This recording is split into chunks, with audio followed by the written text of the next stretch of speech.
तर जनशक्ती विदर्भ कामगार संघटनेने नागपुरातील मुख्यमंत्री निवासाकडे मोर्चा काढला। पगाराची भीक मागण्यासाठी हे भीक मागो आंदोलन सुरू आहे। हा मोर्चा डोंगरगाव परिसरामध्ये अडवण्यात आला।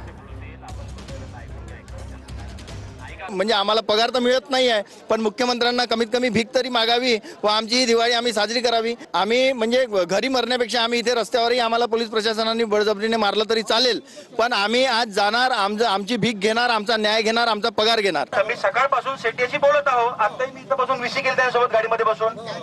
ठीक आहे, तर आम्ही करतो, माझी विनंती आहे तुम्हाला, आम्ही सगळं प्रशासन, जिल्हा प्रशासन तुमच्या सोबतच आहे। माझी विनंती आहे, एवढ्या उन्हातानामध्ये तुम्ही इकडे जायचं विचार करू नका, आम्ही तुमच्या सोबत आहे।